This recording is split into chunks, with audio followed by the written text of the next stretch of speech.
All right, in this video, we're going to talk about the pros and cons of living in Boston. Adam, tell us about the pros of living in Boston. Wow, where to start? I mean, there's so many pros. As a lifelong Boston resident, I suppose I'm a little biased, but let's just start right off the bat with like the history of Boston. Boston is one of the oldest cities in America.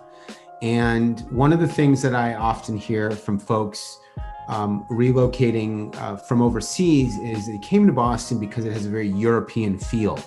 It's a small city in comparison to some other cities in America, but it does have a quaint European feel. There's a lot of streets that have cobblestone steps and gaslit lanterns on lamps, Beacon Hill, the North End. So just a ton of history. You know, there's the Freedom Trail is here. If you're a history buff, you want to learn about when folks first came over here and sort of settled here, and more about Paul Revere and Sam Adams. The Freedom Trail is a great way to do that. That's a great way to spend an afternoon.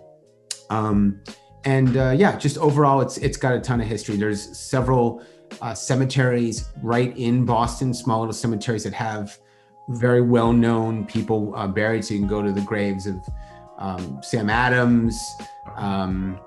Who else? I'm totally blanking, of course, now on who else. But there's a lot of famous people. Paul Revere, again, right in the city that you can check out. So it's definitely a very historic town.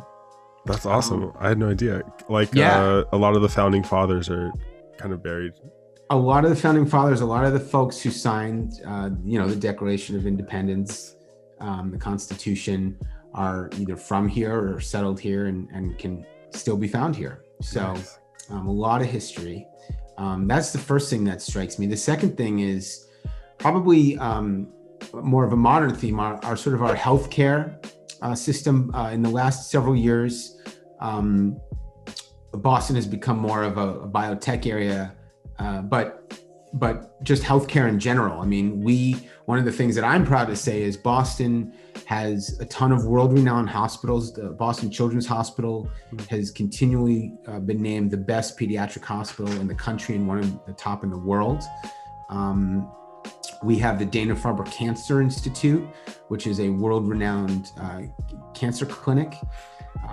We have the Massachusetts in general. Our healthcare system here was the foundation for Obamacare. So everyone in the state gets healthcare. So really a wonderful place for healthcare, for medicine.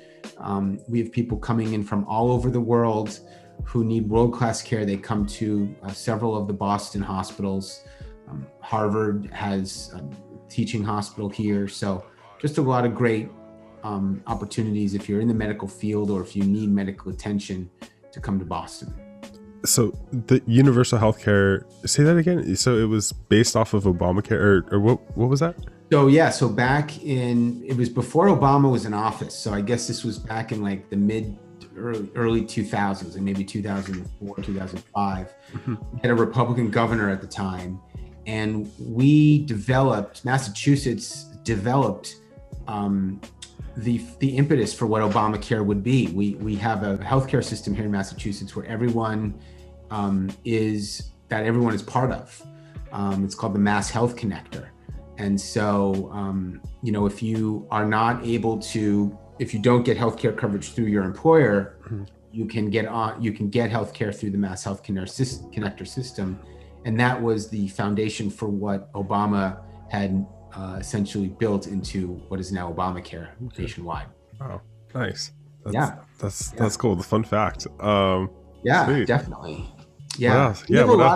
Massachusetts has a lot of firsts. I mean, I don't know. We're not getting too political here, but we were also the first state to have legalized gay marriage. So just a lot of sort of, Massachusetts has always been very, in many ways, forward thinking. Some other things not as much, but yes, those are areas where we've been ahead of the curve, if you will. Yeah. We'll get to the cons in a little bit as we talk. Yeah, but tell us more about the pros. Yeah. Sure. So in keeping with healthcare, I mentioned earlier, like biotech, and so in the last several years, we've become a real world-class city with because a lot of biotech companies are setting up shop here. Large companies like Vertex and Biogen have their headquarters here. And then you've got a lot of biotech startups that are happening here, whether in Boston or right over the Charles River in Cambridge, and partnering with Harvard or MIT. So a lot of science and biotech companies are sprouting up here. It's become sort of known as the Silicon Valley of that field. Boston is one of maybe 2 top areas in the country that you're starting to see a lot of that happening. Nice. We also have one of the only labs in the country that is considered a biohazard level 5 lab. So where they test the most horrible and dangerous pathogens in the world. I believe they've partnered with Boston University, and they built the lab probably about 10 years ago now. At the time, it was a little controversial, but obviously it's here, and they're doing their work, and so that's also another thing that makes us unique. Very secure, but it's one of the things that makes Boston stand out a little bit. Yeah, no, I'm glad. I'm sure everyone's glad they have that now, in the midst of after a pandemic and stuff. And yeah, no doubt. Yeah. I'm sure that they're working hard over there right now, trying to get a handle on all this. Yeah. So that's kind of like the biotech. Another pro is, in my opinion, the location. We are obviously one of the states in New England. And within a very short car drive, 2 hours, you can either be on a beach or you can be in the mountains. You can go up to Agunquit, Maine, or New Hampshire. You can go skiing up in Killington or Sunday River, or the White Mountains. Or you can go down to Narragansett in Rhode Island, or Newport, see the mansions or the beaches. You can go to Cape Cod, go to Provincetown or Hyannis. You can go to the shores in Connecticut, Mystic. So within a very short amount of time, there's a lot of different places you can get to via car. You can also hop on the train. Here in Boston, we have the Acela train, which is the fastest train in the country. It connects Boston all the way down to Washington, D.C. on the Amtrak system. So within a little under 7 hours, if you take a direct Acela train from Boston, you can get down to Washington, D.C., about 5 hours to Philadelphia, and just under 3 hours, or just about 3 hours to New York. And that's the Acela train. How is that train? Have you taken it? It's great. Yeah, it's super fast. It's really nice. It's a beautiful way to travel. You obviously avoid traffic on the road. Anytime I go down to New York, I take the train. It's a really nice trip through the coast, down through Rhode Island and Connecticut and into New York. You're on the water, a lot of it. And it's a really nice way to travel. A lot of people take the train for work, but they don't, people forget, train travel used to be the predominant way to travel around the country. And it's kind of, I feel like, a lost sort of a romantic way to travel. So it's a really cool thing to do. And we have obviously a hub here in Boston, and you can also go up north on the train as well, not on Amtrak. But there are trains that you can take into Maine and explore northern Maine in that area as well. So that's another pro, in my opinion. Definitely, whether it be local or regional, definitely being able to get out there and see, the mountains, the beaches, and everything in between. Yeah, no, absolutely. Let's talk about the education for Boston. So another thing Boston is known for is its education and its colleges. Boston there's only 3 other cities in the States that have more colleges per capita, but they're all much larger cities. New York, obviously, Los Angeles, and Chicago. Boston is a small city. We've got a crazy amount of colleges, something like 118 colleges just within Boston proper. That's before going out further into, Central Mass or Western Mass. Some of them are obviously world-renowned schools like Harvard, the oldest college in America, dating back to the 1600s, and MIT, one of the top technical schools in the country and in the world. But we've also got schools like Boston University and Northeastern University and Boston College, Lesley University, Smith College. The UMass system, which is a state system, has a campus in Boston. Emerson College, and then of course Berklee School of Music, and Boston Conservatory. So those are just a few of the schools that are located right in Boston. We get, hundreds of thousands of students, undergrad, grad students, doctoral students each year coming into Boston to get educated and learn more, and broaden their careers and schooling. Yeah. It sounds like a very educated population. Definitely. Yeah, that's a pro. That's awesome. Yeah. And then one of the things sort of I would add to that is how walkable Boston is. It's as I mentioned earlier, it's a small city, and so it's very, very walkable. It's unlike one of these larger cities where you can't do it all in a day. You could literally walk pretty much all of downtown Boston in a day. You could start in the Seaport District, which is a relatively new community. Within the last 6 or 7 years, walk along the waterfront, walk up into the Fenway area and Back Bay. You could walk into Allston Brighton, which is sort of where a lot of the college students who go to Boston University and Boston College live. And if you wanted to, you could walk over the Charles River into Cambridge, which is where Harvard Square and MIT are. So that would be a long day. You get some good exercise, but it is a very walkable city, which is great. That we do have a mass transit system here. We do have a subway system, so you can take advantage of that. We also have a variety of different ways that you can get around via bus, hop-off bus, and we have the duck boats, which are sort of unique to Boston. Yeah. And another way to get around. What is that? What's that?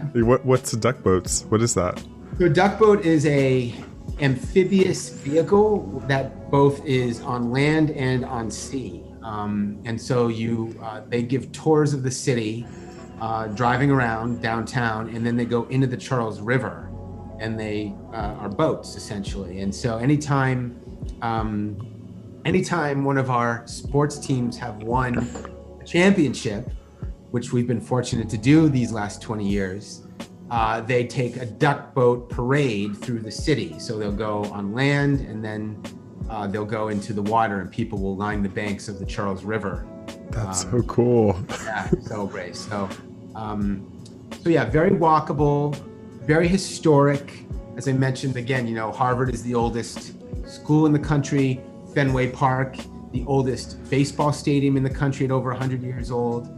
So a lot of great history, a lot of great education, a lot of great food. I mean, we're right on the water. Seafood is a huge part of Boston. The Union Oyster House in downtown Boston is a 200 plus year old, or almost 200-year-old restaurant. A lot of when you're shooting a movie in Boston, oftentimes you'll see a scene shot in front of or in Union Oyster House. It's where a lot of people go if they want great oysters. You can go up to, again, like a Gunkwit, Maine for amazing lobsters. There's great lobster rolls here in Boston as well, right in East Boston. And then Italian food. I mean, Boston has a rich Italian heritage. The North End in Boston is very well-known community. Great Italian food. Regina's Pizzeria is a 100-year-old pizzeria. It's got some of the best pizza in the country. Of course, again, I'm a little biased being from here, but it's fabulous pizza. You could spend a whole day exploring the North End, going to restaurants, drinking wines, eating cheeses. I mean, it's just a fabulous way to spend some time and put on some weight. So So some really great food here in the Boston area. And again, I alluded to it earlier, the sports. We've been very, very, very fortunate and spoiled in these last 20 years, where our Boston sports teams have won 12 championships combined. But even before that, three of our teams, the Bruins, the Celtics, and the Red Sox, have had pretty rich histories. All three of those teams were the originals in their respective leagues. Yeah. The Celtics are tied with the Lakers for the most championships ever. The Bruins are a hallowed original six franchise in the NHL. And of course, we all know the history of the Red Sox not winning a championship in 86 years and then finally winning in 2004. Breaking the curse, yes. And then, of course, the Patriots coming on strong in 2001 and winning 6 championships in the last 20 years. So the last 20 years specifically have been like the golden age of championships for us. But we have a very, very rich history here in Massachusetts and in Boston with sports. Our sports fans are very knowledgeable. They are not bandwagon fans. They are in it for the long haul. Nice. We're one of very few cities in the country to be fortunate enough to have 4 professional sports teams, 1 in each league. There's a lot of states or cities that don't. Right. And we do. And so a really hardcore, knowledgeable, passionate sports fan base here in Boston. Awesome. Yeah. Yeah. Tell me more about like I hear the fall is really awesome in Boston. Oh, right. Yes. The fall. So we have seasons here in Massachusetts, which might be a little foreign to those living in warmer climates. But the fall here in Boston is beautiful. I would say the fall starts probably in mid-September and goes through mid-November. And if you love outdoor activities, if you love leaf peeping, the quintessential New England activities like riding in taking a hayride, pumpkin patches, corn mazes, apple picking. The fall is a great time to be here. You can drive up to northern New Hampshire or Maine in early to mid-September, and you can start to see some really beautiful foliage. And as the fall continues further into later in the year, the further south you come, closer to Massachusetts and then Rhode Island, you have some really beautiful foliage. So it's a wonderful time to be here. Lots to do. Again, if you like that quintessential New England outdoorsy type of stuff, it's a great time to be here.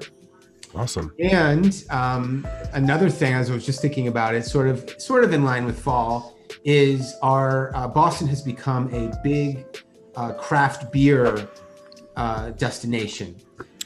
A lot of people might not know this, but the craft beer has exploded in the last 7 years in general all across the country. Yes. Boston had the original craft beer brewer, which was Samuel Adams. Samuel Adams has been around for 20 plus years now, but they were the first and original craft brewery. And since the craft beer industry has exploded, Boston has seen a huge growth. We have several craft breweries in and around the city. If you're downtown near the waterfront, you can easily walk to at least 4 top-rated craft breweries. Ooh. And we have just outside of Boston, about an hour's drive, a nationally and internationally renowned brewery called Treehouse Brewery, which continually wins both international and national awards for some of the best beer around. And I can say unequivocally that they do. They have excellent beer. But even more locally, again, I happen to live right around the corner from the Sam Adams Brewery. That was not the intent when I bought my house. It was just a coincidence. But it's always go there, grab a pint, they have a great tap room and a beer garden, but also to be able to take advantage of, going downtown and going to some of the other awesome breweries in the area that have grown in the last few years is really wonderful. That's really cool. And that's really convenient that you live down the street from that. Yeah, brewery. you know, it's like I said, it's just a happy coincidence. You know? That's awesome. Let's go. Okay. We have all these beautiful things about Boston. Let's go into the cons. Adam, give us the real deal. What's up? What's Sure. some of the cons for Boston? Yeah, well, I'm very big on being transparent. So I love all of the pros. Certainly, just like any place, there are cons. And so as a lifelong Bostonian, one of the biggest cons that I've heard is that people coming here from other parts of the country don't find it as friendly and welcoming as other areas. And that obviously is hard for me to hear, but I'm not surprised. The Northeast in general has sort of a tough reputation. You know, we're sort of gruff, we sort of stay in our lane, we keep our heads down, and we're just not as friendly and welcoming as other areas. You know, there are plenty of people who say, oh, that's bunk, you know, I've moved here and I haven't experienced that. But there are those who will say that, and I have heard that. And unfortunately, I've also heard that Boston, unfortunately, can be a racist city to pro athletes and to just other people minorities. And unfortunately, that really breaks my heart. That's, I think, a bigger issue in general, but something that in Boston in particular, we've seen through sports. As early as 2 or 3 years ago, there was a black baseball player who was heckled at Fenway, and the fan used a really racist term. It made national news, and that's something that unfortunately Boston has a past with. Despite the fact that the Boston Celtics were the first team to hire a black coach and a first team to have 5 black players in their starting 5 lineup, the city of Boston has historically had some ups and downs there. So that's something that we're trying to work on, and definitely something that will hopefully get better over time. But that's definitely been something that's been an issue. Another con I would say is the cold weather. You know, no one loves freezing cold weather. Boston, obviously, we have, as I mentioned earlier, we do have seasons here. Winter can be a long one. You know, winter starts here, I would say, late November, early December, and goes through the end of March. But the days can be cold and short on sunlight.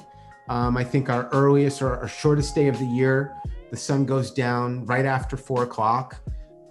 So it's definitely can be unpleasant here in those months, especially when it comes to snow and gray. Just the sky is gray. It's tough out. It can be hard on you mentally and physically with shoveling. And also with finding a place to park. If you don't have a driveway or a parking space, garage, you have to park on the street if you have a car. That can be a challenge. And certainly there are certain areas where that can be more difficult than others. South Boston, for example, is notorious for their parking in the wintertime or lack thereof, and what people will do to save spaces, the lengths they go to. It's kind of funny, but also a little like, oh my God, you know, can't believe people are doing that. So definitely the winters, they can be cold. So the street parking, because of the snow, there's like because of the snow, right? When there's a snow emergency, you're allowed to stay in your spot for 48 hours. But then when you leave, you can't save your spot after that. But a lot of people don't really want to listen to that and choose to ignore that that rule. And that's when the mayhem begins. Got it. So yeah, when you've got a lot of snow and you don't have a lot of places to put it, it can definitely be a little bit of a challenge. And then the other, I would say the other unique and challenging thing about Boston is the roads here and the traffic.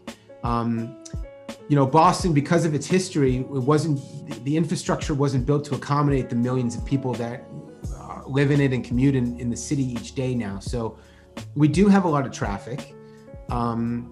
And the roads here are not like other cities where it's a grid pattern.